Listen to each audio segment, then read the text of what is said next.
Aquarius, over the last couple of years, Saturn, your traditional ruler, has been occupying the second house of your solar chart.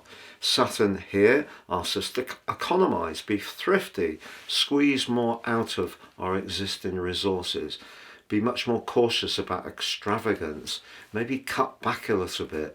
Neptune in that area until very recently may have made you very generous, but also at times may have seen you pursue some things that were a little more ephemeral. What Saturn's asked you to do is to get very grounded. But this week Saturn applies to the North Node, back in this sector for the first time in 12 years exactly.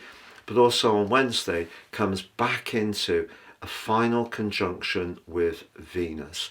Venus is the relator, but also the money planet. You could experience someone at the heart of this week who has very different values to you, and it may be starkly obvious and in fact a little alarming. Equally, that alarm could come from the fact that you've got to know someone better and you can see that perhaps their approach to life is not really in tune with yours. So it may be a moment that you both realise that perhaps the relationship has run its course. It doesn't have to be a romantic tie. But also, if you have been experiencing a tightening up on your income over the last couple of years, this final conjunction between Saturn and Venus is worth really acknowledging, because now Mars, the planet of desire, has punched back into your seventh house of relating, but also where you can be combative. It's seeing you up for the challenge of seeking a better outcome for you. Saturn, of course, is also going to be moving on into the third house of your situation on the 25th of May. Venus, incidentally, goes back there on the 1st of May. May generally is going to be a lot brighter, particularly the last 10 days. But last week, of course, the Sun also moved into the part of your chart to do with your home, your inner world, your emotions, your family life.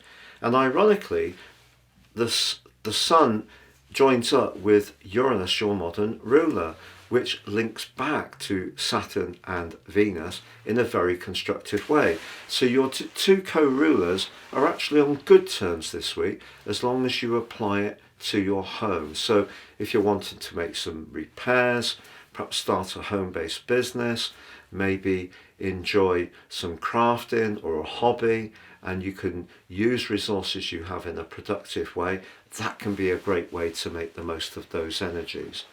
But late last week, Mars, the planet of desire, switched back into your sector of relating. It's going to be there through to the middle of June.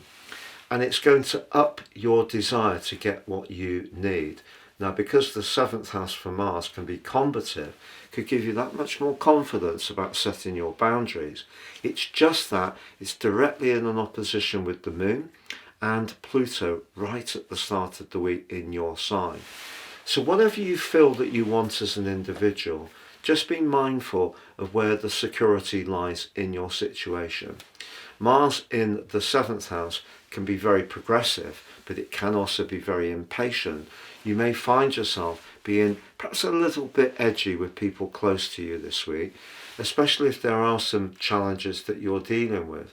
But by the end of the week and the new moon, if you wanted to consider moving, redecorating, having a family gathering, or getting much more in touch with your inner world to try to understand your emotional well-being, or perhaps even research your genealogy, that new moon can still work for you, as long as you can be conscious that Mars and Pluto are creating quite a lot of urgency. It's a very compelling opposition, and the Sun needs to go at its own pace in the steady eddy Taurus. Please check out my new website at www.patrickarundell.com.